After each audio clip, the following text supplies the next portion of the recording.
बच्चों नमस्कार। आज हम अपनी किताब नैतिक शिक्षा में से बेटा पाठ नंबर 11 को पढ़ेंगे। हाँ जी बेटा, ये है पाठ नंबर 11। पाठ का नाम है पढ़ना।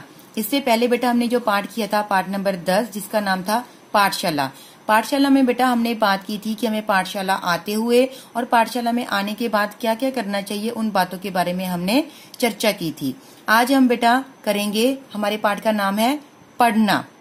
हाँ जी बेटा, हम पाठशाला क्यों जाते हैं? हम पाठशाला जाते हैं पढ़ने के लिए, क्योंकि शिक्षा हमारे जीवन के लिए बहुत ज्यादा जरूरी है। यदि हमें जिंदगी में सफल होना है, कुछ प्राप्त करना है, कुछ बनना है हमें, तो उसके लिए शिक्षा प्राप्त करना बहुत ज्यादा जरूरी है। और शिक्षा प्राप्त करने के लिए हमें क्या करना पड़ता है? शिक्षा प्राप्त करने के लिए हमें पढ़ना पड़ता है। तो इसलिए बेटा पढ़ाई लिखाई हमारे जीवन के लिए बहुत ज्यादा जरूरी है और हमें पाठशाला में जाकर अच्छे से पढ़ाई लिखाई करनी चाहिए, क्योंकि बेटा पढ़ाई लिखाई करने से हम शिक्षा प्राप्त कर सकते हैं और शिक्षा प्राप्त करने के बाद ही हम जिंदगी में कुछ बन सकते हैं, कुछ प्राप्त कर सकते हैं। ओके, अगला हमारा पॉइंट है बेटा टाट और बेंच पर। देखिए बेटा, पहले जो पाठशालाएं होती थी वहां पर बच्चों के बैठने के लिए नीचे फर्श पर टाट बिछाए जाते थे। टाट बेटा एक मैट की तरह ही होते हैं, जिसको कि फर्श पर नीचे बिछाया जाता है और उसके ऊपर बैठकर बच्चे पाठशाला में पढ़ते थे। पर आजकल स्कूलों में सभी कक्षाओं में बेंच आ गए हैं, जिस पर बैठकर बच्चे आराम से अपनी पढ़ाई लिखाई करते हैं।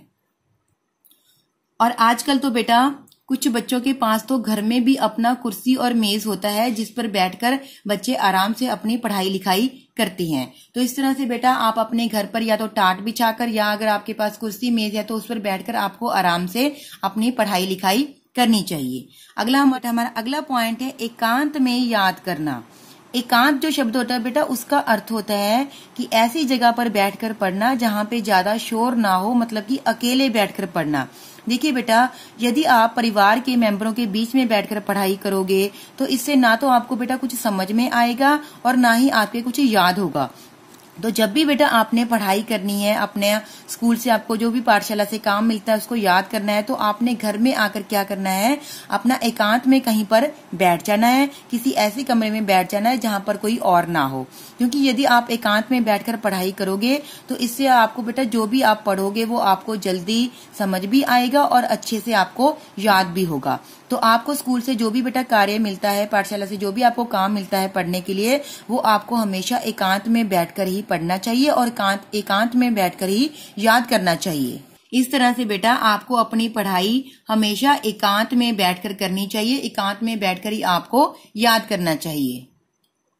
अब यहाँ पर चित्रों में देखिए बेटा, यहाँ पर आपको जो 3 चित्र दिखाए गए हैं, इनमें देखिए बच्चा जो है वो पढ़ रहा है। और कैसे पढ़ रहा है? यहाँ पर देखिए नीचे वो टाट बिछाकर उस पर बैठकर पढ़ रहा है, यहाँ नीचे पेड़ के नीचे बैठकर वो टाट बिछाकर पढ़ रहा है, और यहाँ पर वो अपने बेंच के ऊपर बैठकर पढ़ रहा है। लेकिन पढ़ कैसे रहा है? एकांत में बैठकर, मतलब कि अकेला बैठकर। ओके, इसी तरह से बेटा आपको अपनी पढ़ाई लिखाई जो है वो अच्छे से करनी चाहिए। तो ये था बेटा हमारा आज का पाठ, जिसमें हमने सीखा कि हमें पढ़ाई कैसे करनी चाहिए। आज आप अपने इस पाठ का पाठ नंबर 11 का अभ्यास करेंगे और इसमें जो अच्छी अच्छी बातें बताई गई हैं उनका आप पालन भी करेंगे। ओके बेटा, धन्यवाद।